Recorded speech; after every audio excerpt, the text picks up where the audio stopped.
bien, el día de hoy vamos a continuar con, con un tema que yo creo que nos va a causar ciertas inquietudes y ciertos problemas para determinadas empresas.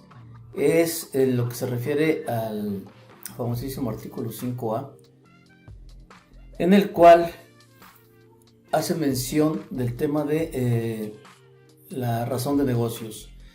El artículo 5A se refiere a los actos jurídicos que, de acuerdo con el criterio del SAT, de las personas que van a estar mandando para recabar toda la información en alguna auditoría, en alguna revisión, ejerciendo sus facultades de comprobación dentro de la empresa.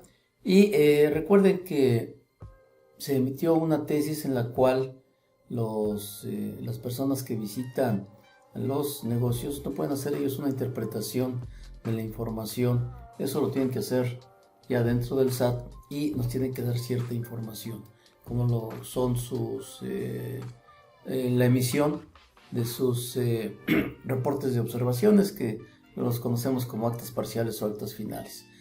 Entonces, el artículo 5A se refiere específicamente a actos jurídicos que carezcan de una razón de negocios.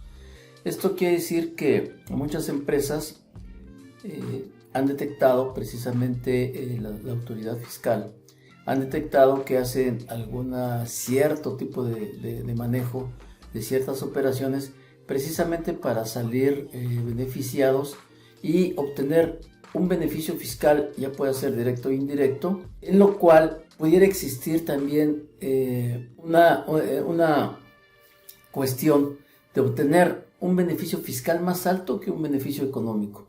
Esto quiere decir, cuando la autoridad nos va a revisar, se lleva la documentación, ellos van a hacer un análisis de esta información y van a determinar qué es lo que tenemos que cuidar. Si tú obtuviste un beneficio fiscal mayor a un beneficio económico, el beneficio económico ya lo conocemos, lo conoce precisamente también la autoridad fiscal. Nos establecen, ellos ya tienen determinados algunos porcentajes de utilidad por tipo de actividad económica, y entonces pues ya en alguna ocasión hablábamos de que ya es difícil descubrir el hilo negro actualmente, ya todo está hecho, lo único que hace es que va cambiando un poco y por lo tanto muy difícil de tratar de esconder ese tipo de operaciones.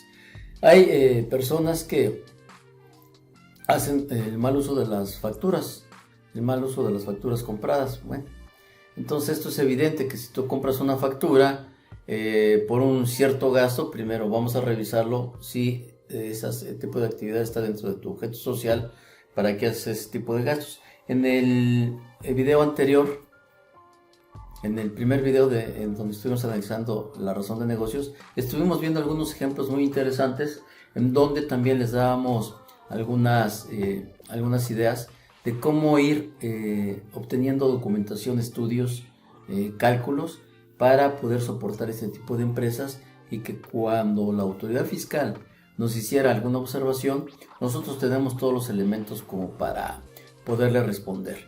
Entonces, aquí tenemos hechos y circunstancias del contribuyente conocidos al amparo de dichas facultades. Entonces sabemos que entonces la autoridad es la que va a revisar.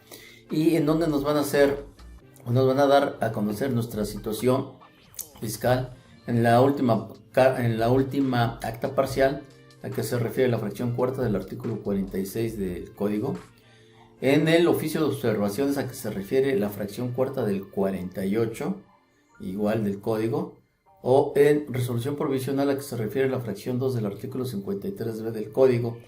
Entonces ahí tenemos los elementos, la fundamentación y el procedimiento por el cual precisamente las autoridades fiscales nos van a hacer las observaciones, y en determinado momento nos van a decir: oye, ¿sabes qué? Este tipo de operaciones que tú realizaste me parecen que no tienen una razón de negocios. Que, como lo habíamos analizado, razón de negocios quiere decir, tú estás efectuando un gasto dentro de tu empresa y es precisamente para motivar que tu negocio crezca o para que esté operando tu negocio. Vamos a poner un ejemplo. En un restaurante, La mayoría de los gastos que tú vas a expedir para la operación de tu negocio, pues va a ser compra de alimentos, compra de bebidas, algunos suministros, el mantenimiento de tu restaurante, vas a tener sueldos y salarios de los trabajadores del restaurante y de las diferentes áreas. Vas a tener un área de gente que se dedica a la limpieza, a lo mejor una hostess, meseros, cantineros. Todo va encaminado precisamente a mantener el negocio, a dar un buen servicio, y gastos que están dentro de lo que es el objeto social, que precisamente es cuando tú creas tu compañía, pues ya sabes a lo que te vas a dedicar, y dentro del objeto social vas a anotar precisamente este tipo de operaciones. En lo que se va a basar la autoridad para decir, pues tú no tienes razón de negocio con este tipo de gastos, pues va a ser precisamente en el objeto social en primera instancia. Entonces hay que tener cuidado de que el objeto social esté coincidiendo con la actividad y los gastos que estás obteniendo dentro de la empresa. Se te van a presentar con cierta duda todos los gastos que son de mercadotecnia y publicidad. Hay que ver si realmente estos te van a generar un ingreso posterior y a qué tiempo. Yo creo que ese es uno de los gastos donde más problemas vamos a tener en la revisión por parte del SAT. Y promoción, publicidad, a lo mejor algunos gastos de viaje. ¿Para qué vas a tener gastos de viaje dentro de una empresa?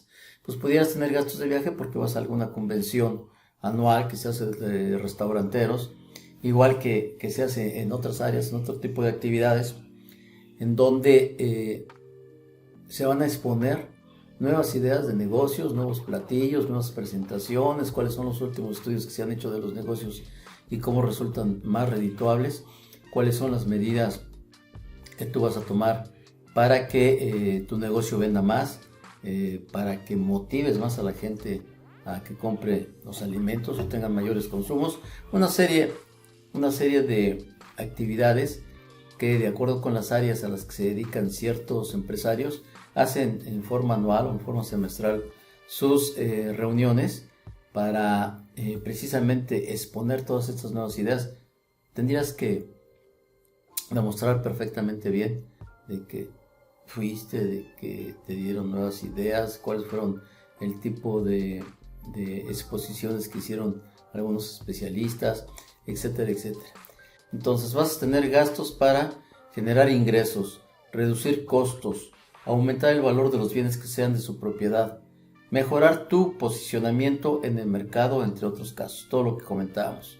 Para cuantificar el beneficio económico razonablemente esperado, se considera información contemporánea relacionada a la operación objeto del análisis, incluyendo el beneficio económico proyectado, que es lo que comentamos en el primer video. En la medida en que dicha información esté soportada y sea razonable, para efectos de este artículo, el beneficio fiscal no se considerará como parte del beneficio económico razonablemente esperado. Bueno, tú tienes y tomas algunas medidas precisamente para mejorar tu ingreso. Tendrías que demostrar que mejoró tu ingreso o se redujeron algunos costos. Y nos habla también de la expresión de razón de negocios. Es aplicable con independencia de las leyes que regulen el beneficio económico razonablemente esperado por el contribuyente. Los efectos que las autoridades fiscales otorguen a los actos jurídicos de los contribuyentes con motivo de la aplicación del presente artículo se limitan a la determinación de las contribuciones, sus accesorios y multas correspondientes, sin perjuicio de las investigaciones y la responsabilidad penal que pudieran originarse con relación a la comisión de los delitos previstos en este código. Esto se ha visto que es un tema que le preocupó a la autoridad, no revolver lo que es el tema del delito penal con el administrativo.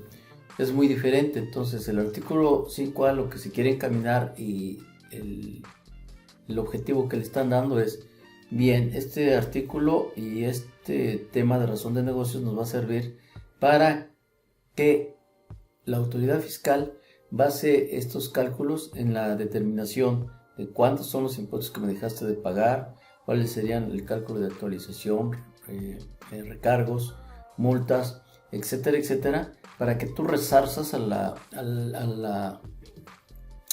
nación de todos estos impuestos que dejaste de pagar.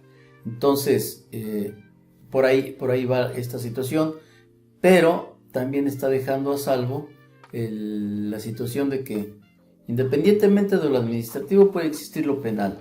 Si se ve que hay un aspecto penal dentro de este tema de las prácticas que estés realizando dentro de tu empresa, bueno, esto también pudiera ser elemento para que se levante una denuncia y bueno, pues con las consecuencias que se llegaran a concluir después de seguir todo lo que es el juicio.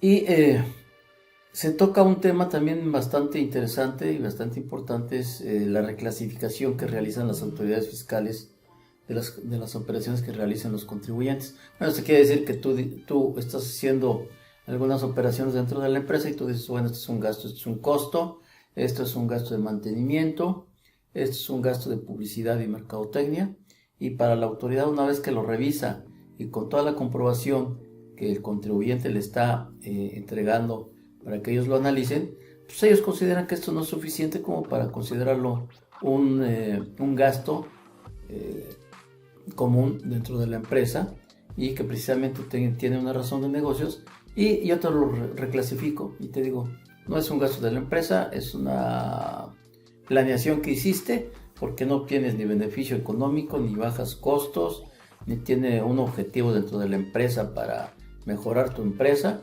Entonces lo reclasifico y me vas a tener que pagar los impuestos y todo lo que hablábamos hace un momento, ¿no? Entonces, pues ahí las cosas está un poquito delicado el asunto y hay que ir tomando providencias. También, de acuerdo con estos comentarios de la Prodicon, ellos argumentan también lo que se hizo en la exposición de motivos, que actualmente se ha incrementado el número de contribuyentes que se encuentran dentro de lo que es el artículo 69 del código, por lo que pues están tomando medidas precisamente para atacar ese tipo de situaciones. En la práctica dice también que se han detectado a contribuyentes que emiten comprobantes fiscales que amparan operaciones simuladas y se ubican en el supuesto descrito en el 69B del código. Entonces, pues esto no es nuevo, ya tiene varios años de que ha estado funcionando la lista, el famoso listado, en donde exponen a toda la gente que hace uso, primero los que expiden las facturas falsas y los que hacen el uso de estas facturas. Entonces, pues tener mucho cuidado con ver que cuando alguien nos está sugiriendo, porque es como están llegando esta gente con los empresarios, con toda la confianza y toda la seguridad de que no van a tener problemas. Desgraciadamente, las primeras personas que se desaparecen cuando surgen este tipo de situaciones, pues son los representantes de estas empresas. Entonces, pues, nada más hay que tener mucho cuidado. Nos comentan que nosotros vamos a presentar la documentación e información para acreditar la materialidad de las operaciones y las vamos a sustentar en que existió una razón de negocios. Esto precisamente le va a complicar el actuar a las autoridades competentes, precisamente en relación con su investigación y para la determinación de la responsabilidad penal respecto del delito previsto en el artículo 113 bis del Código Fiscal de la Federación. Esto lo vamos a analizar en un momento más. Y también nos hace mención que en caso de que se relacione de forma incorrecta el contenido de los artículos 5A y 113 bis del mencionado código, al respecto es importante destacar que estos artículos tienen ámbitos distintos debido a que hay que separar, porque el artículo 5 tiene como fin recaracterizar los efectos jurídicos de los actos donde los contribuyentes pretenden obtener un beneficio fiscal, incluso siendo actos lícitos, es decir, se trata de una norma antiabuso. Por su parte, el 113 bis, tiene como fin combatir las prácticas llevadas a cabo por empresas constituidas para la emisión de facturas cuando amparen operaciones o actos jurídicos que no existen, son falsos o se han simulado, lo cual involucra una conducta ilícita, por lo que los efectos jurídicos de dichos actos pueden ser nulificados y debe determinarse una pena en lugar de proceder a su recaracterización. Esto es lo que comentamos, que hay que tener mucho cuidado de ver cómo se están manejando este tipo de operaciones, precisamente pues para evitar tener una muy desagradable sorpresa para los contribuyentes. Esta propuesta de modificación que se está haciendo al artículo 5A garantizaría que los contribuyentes gozaran de la certidumbre de los efectos que genera la aplicación del 5A, así como que las autoridades competentes no vean obstaculizadas sus facultades para investigar y sancionar cualquier delito fiscal derivado de una incorrecta interpretación de la relación entre el referido artículo 5A y el 113 bis. Muy bien, tenemos aquí, vamos a analizar un poco lo que es el artículo 69b, y nos habla de que cuando la autoridad fiscal detecta este tipo de situaciones y que una empresa ha estado emitiendo comprobantes sin contar con activos, personal, infraestructura o capacidad material, directa o indirectamente, para prestar los servicios o producir, comercializar o entregar los bienes que amparan tales comprobantes, o bien que dichos contribuyentes se encuentren no localizados, se presumirá la inexistencia de las operaciones amparadas en tales comprobantes. Entonces ahí tenemos situaciones muy delicadas, porque aquí otro ejemplo, un ejemplo que ya habíamos comentado en algunos programas, es el de una persona que se pone muy inteligentemente y es intermediario para la importación de ciertos artículos, porque él tiene las facilidades de que a lo mejor tiene un contacto en China, puede conseguir buenos productos. Hay personas que se dedican, que están en las ciudades más importantes de China, que se dedican, cuando alguien llega allá y no conoce esos lugares, ellos se dedican a llevarlos a los negocios donde pudieran comprar los artículos que necesitan. Y pues lógicamente los mejores precios, la calidad de acuerdo con lo que requiere el empresario o la persona que está yendo a adquirir estos artículos. Y este tipo de comisionistas, como tienen los contactos, llegan a México y le dicen a las empresas: yo te compro el artículo, yo hago todo el trámite. La empresa se evita el contacto con los gestores aduanales, con los agentes aduanales, una serie de problemáticas de documentación y demás, y de todo se encarga esta persona que es especializada en el medio. Ellos compran la mercancía e inmediatamente no la reciben ellos, porque no tienen instalación, hasta a lo mejor tienen una oficinita muy pequeña, y lo que hacen es que inmediatamente se le envían al cliente. Entonces hubo un caso en donde una persona así se dedicaba a este tipo de actividades. Llega la autoridad fiscal, lo revisan y le dicen: no, pues tú no tienes nada de instalaciones, un escritorio, una computadora, una silla, y es todo lo que tienes, y no tienes ni algún espacio para almacenar toda la mercancía. Entonces yo considero que no tienes toda la capacidad para hacer las operaciones que estás efectuando. Entonces fíjense aquí la contraposición por parte de las autoridades. Le dicen: todos los gastos que tú has efectuado para la compra de esas mercancías te los dedicamos no deducibles. Que a todo dar. Y los ingresos, si me lo estás considerando para efectos de hacerme una liquidación. Ahí es cuando entra que debes de tener un buen asesor, un abogado, un contador fiscalista, para que te informe cómo se debe manejar este tipo de situaciones con la autoridad. Bueno, pues si yo tengo un ingreso, puedes ver mis facturas de ingreso, en donde estoy vendiendo precisamente los artículos que estoy deduciendo. Si me cuadra perfectamente bien este tipo de situaciones, pues yo creo que ya no hay ningún problema en que te estoy comprobando la materialidad de las operaciones. Muy delicado, porque entonces la autoridad, pues sí te lo considero como ingreso, las ventas que hagas, pero no te lo considero como gasto. Entonces, bastante extremo este tipo de situaciones. Y hay que tener todos los elementos para comprobarlo, como fuiste a China, si tuviste el viaje a China, después de que tuviste el viaje adquiriste los artículos, pagaste un embarque, tienes toda la comprobación del embarque, la facturación por parte de proveedor donde lo estás comprando, todo ese tipo de documentación para comprobar la materialidad de las operaciones. Entonces hay que tener mucho cuidado con este tipo de situaciones, porque sí, es lo que les digo, van a ver una oficinita pequeña y dicen, ay no, pues para mí, yo siento que con este tipo de instalaciones no puedes realizar tales negocios. Pues ya ven que sí. Entonces es otro punto ahí para ponernos a estudiarle y a pensar cómo vamos a soportar todas las operaciones que hagamos. Y sobre todo, si tienen este tipo de operaciones muy grandes con instalaciones muy pequeñas, hay que preocuparse de tener bien toda la documentación de las adquisiciones y de todas las operaciones de la empresa.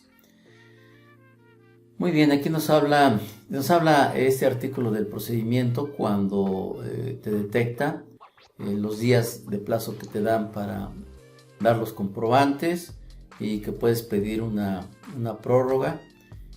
Todos estos efectos, los efectos de la publicación del listado, en donde te consideran que tiene efectos generales. Ya muchas empresas lo que hacen es que cuando van a contratar con ciertos proveedores, lo que hacen es checar el listado del 69, tanto en la iniciativa privada como en el sector gubernamental. Te llevas la sorpresa de que en ocasiones estás revisando y te encuentras con un proveedor ahí que está dentro de este listado. Entonces se está volviendo una práctica actual de verificar que no aparezca el proveedor dentro de este listado. Y bueno, pues hay que tener mucho cuidado porque se pueden ir quedando sin clientes ahí mucho de nuestros proveedores.